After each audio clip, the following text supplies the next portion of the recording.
जागतिक वन्य दिनानिमित्त मी जनतेला एवढंच सांगते की जे जंगलाचं प्रमाण कमी होत आहे ते वाढवण्याकरता आपण प्रयत्न करा.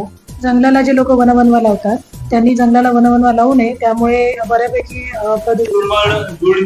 वनस्पती आहे त्याचं नुकसान होते, वन्यजीवांचं नुकसान होते, जंगलाचं नुकसान होते बऱ्यापैकी, आणि हवा खराब होते आपली. आज जागतिक वन दिवस 21 मार्च. जागतिक वन दिनाच्या सर्वांना शुभेच्छा. जागतिक वन दिन आपण हा जो आहे 2013 पासून साजरा करतो. त्याच्यामध्ये आपण वन संवर्धनावर मेन फोकस करतो. आता सध्या चाललेला ग्लोबल वॉर्मिंग इफेक्ट आहे, जागतिक जो तापमान टेम्परेचर वाढत आहे, जागतिक वन दिवस साजरा होत आहे आणि सळगर्जुनीची तालुका येथील वन क्षेत्र अधिकारी तरुणे साहेब जे वन जागतिक दिनानिमित्त आज त्यांच्याकडे मोठा क्षेत्र आहे. जागतिक वन दिन आपण हा जो आहे 2013 पासून साजरा करतो. त्याच्यामध्ये आपण वन संवर्धनावर मेन फोकस करतो. आता सध्यामुळे जे खूप सारे परिणाम होतात, जसं की जास्त अवकाळी पाऊस येतो, कोणत्या क्षेत्रामध्ये पाऊस येतो, समुद्राचे जे पाण्याची पातळी आहे खूप सारी वाढली आहे, त्याच्यामुळे समुद्रालगत नदी नाल्यालगतचे गाव आहेत ते डुबत आहेत. आणि जो सर्वांना माहित आहे आता जे आपलं तापमान आहे म्हणजे ग्लोबल वॉर्मिंगमुळे जो कार्बन डायऑक्साईड आहे तो खूप जास्त प्रमाणात इंडस्ट्रियलायझेशन झालं आहे. आपल्या ठिकठिकाणी रोडाचे काम, रस्त्याचे काम, डेव्हलपमेंटचे काम जे सुरू राहतात, मानव जो स्वतःसाठी विकास करतो त्याच्यामुळे जो आहे पृथ्वीवर खूप सारा परिणाम होत आहे. त्याच्यामुळे कार्बन डायऑक्साईड जे आहे त्याचं शोषण होणं खूप महत्वाचे आहे. त्याच्यासाठी आपल्याला झाडं लावणे खूप गरजेचे आहे. एकच सांगेन की सर्वांनी एक रोपटं लावायला पाहिजे, कारण की एक झाड जे आपण लावतो तो एक झाड एका माणसाला वर्षभर ऑक्सिजन पुरवठा करतो. आणि हे आपण पूर्ण जगाने कोरोनामध्ये आपण कालावधीमध्ये सर्व जगाने सोसलेलं आहे. तर सर्वांना मी एवढंच सांगेन की प्रत्येकाने एक झाड लावा, जगवा, आणि सर्वांना मी जागतिक वन दिनाच्या शुभेच्छा देतो. आता सर एक मुद्दा येत आहे की सळगर्जुनी तालुका प्रगत तालुका म्हणून येत आहे. एका एकर धानाचे 4 एकर मका पिकतो. फक्त हे जे डुकर आहेत, वांदर यांचा त्रास आहे, तर या संदर्भामध्ये म्हणजे तुमच्या मनामध्ये अधिक शासनाकडून आता आम्ही मागच्या वर्षी 12 ते 15 लाख रुपयाची मदत केली आहे एका वर्षामध्ये. आम्ही जे पीक नुकसान आहे, शेतकऱ्यांना जे पण पीक नुकसान झालंय त्याच्या 3 सदस्यीय कमिटी राहते. एक कृषी विभागाचा माणूस असतो, एक आमचा माणूस असतो. तर त्याच्या थ्रू आम्ही पंचनामा करतो आणि त्याच्यामध्ये शेतपीक नुकसान जेवढा होईल, शासनाकडून जेवढी नियमानुसार मदत करता येईल तेवढी आम्ही मदत करतो. आणि आता काही सळगर्जुनीमध्ये सोलर फेन्सिंग आहे, झटका मशीन वाटण्याचे पण आम्ही काम केले आहे. खोबा आहे, बोंगले आहे, दुग्गीबार आहे, पांडरवानी आहे. तर खूप साऱ्या गावांमध्ये आमचे प्रयत्न सुरू आहे. जास्तीत जास्त झटका मशीन वाटप करण्याचे प्रयत्न आहे. आणि कसं आम्हाला जे वाईल्ड आणि अॅनिमल मध्ये जो कॉन्फ्लिक्ट आहे आणि पशुधन नुकसान कमी कसं करता येईल यांच्यावर आमचा सध्या फोकस आहे आणि आम्ही काम करत आहोत. तर सर आणखी एक मुद्दा येत आहे. सर जन्मगाव आहे भोतलीला सर एक गाडी वॉर्निंग रातच्या वेळेस सर आमच्या गावाला 250 एकरामध्ये मका आहे. तर ह्या जागतिक वनानिमित्त अगर आमच्या गावाला एक चक्कर मारलं तर त्या संदर्भात तुम्हाला काही करता येईल?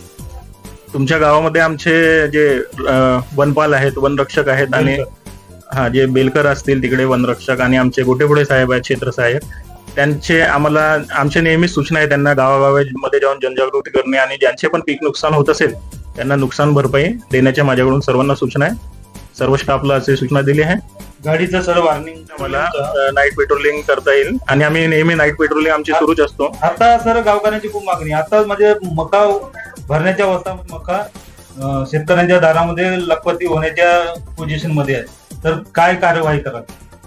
आम्ही पेट्रोलिंग वाढवू, नाईट गस्ती रात्रीला सुरू करून देऊ तुमच्या भागामध्ये. ज्या भागामध्ये तुमचं जे बोथली गाव आहे तिकडे त्यांच्यासाठी आम्ही विचार करू नाईट पेट्रोलिंग. असे होते आपले तोरणे साहेब. तर यांनी जागतिक वन दिवसाचं महत्व आणि ज्या बी आहेत, कारण की शेवटी प्रशासन म्हटल्यानंतर चं पालन करावं लागते, त्यानुसार ते कार्य करत आहेत. आणि बोथली गावाला आज वन दिवसाचं गिफ्ट दिलेलं आहे की वॉर्निंग एक राऊंड रात्री 11 ते 12 वाजे अगर असं केलं तर आमचं 24 भारत आणि मी त्यांनी वनवा नाही लावला तरीही त्यांना तेंदूपत्ता किंवा मोहाफुल आहे, निसर्गाचे देत आहे ते देतच आहे, पण ते ओढून घ्यायचा प्रयत्न करू नका, त्याच्यामुळे निसर्गाचं नुकसान होतं. तर या वन दिनानिमित्ताने लोकांनी जंगलाचं संरक्षण करावं, मदत करावी जंगलाचं संरक्षण करायला, एवढंच मी आवाहन करते. आता दुसरा मुद्दा असा येत आहे मॅडम की सडक तालुक्यामध्ये 300 हेक्टर वरती मका लावलेला आहे. जंगलामध्ये आमचा जो गोंदिया भंडारा जिल्हा आहे हा वनाने आच्छादित क्षेत्र आहे. तर तुमचे जे रानटी प्राणी आहेत इकडे येऊन राहिले, तर त्याविषयी तुम्ही काय गायडन्स, म्हणजे कसं कोण्या पद्धतीने तुम्ही आपले जे वनपाल आहेत किंवा जे फॉरेस्ट गार्ड आहेत त्यांना कोणा हिसाबाने शेतकऱ्यांना काय मेसेज? शेतपीक नुकसान, जनावर शेतामध्ये येतात, शेतपीकचं नुकसान करतात, पण त्यासाठी आपले जे शासन जे तुम्हाला शेतपीकची नुकसान भरपाई देते.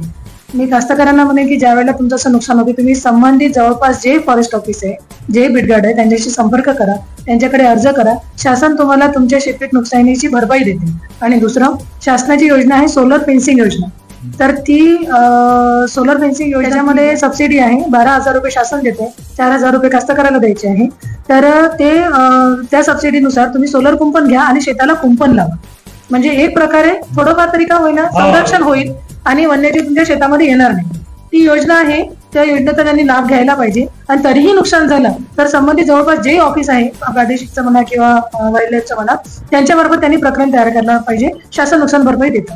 तर मॅडम, आमच्या चॅनलच्या मार्फत तुम्हाला जसं शेतकऱ्यांची गाय जंगलामध्ये चरायला गेली तर वाघाने शिकार केली तर कुठं तक्रार करायला पाहिजे? तेच जवळपास लागून असलेले जे प्रादेशिकचे कार्यालय असेल, वन विभागाच्या ज्या विंग आहेत वन्यजीव प्रादेशिक, ते प्रादेशिकचे जे कार्यालय असेल त्यांच्याकडे जाऊन एक तक्रार अर्ज सादर करायचा. ते मोक्यावर येतात, पंचनामा करतात, तुमची केस तयार करतात आणि तुम्हाला नुकसान भरपाई मिळवून देतात. तर अशा होत्या मॅडम, मी धनंजय चव्हाण, 24 भारत. तर चांगला उपक्रम आहे. याच्यामध्ये आमचं बी आम्ही मीडियाच्या माध्यमातून विनंती हे करेन, तर सडक अर्जुन तालुक्यामध्ये मक्याचं पीक वाढत आहे. कारण की एकाची जे शेती 1 एकर शेतकरी करत असेल त्या ठिकाणी 4 एकराचं पीक होते मक्याचं. तर फक्त जनावरांचा प्रॉब्लेम येत आहे, ओरड सुरू आहे.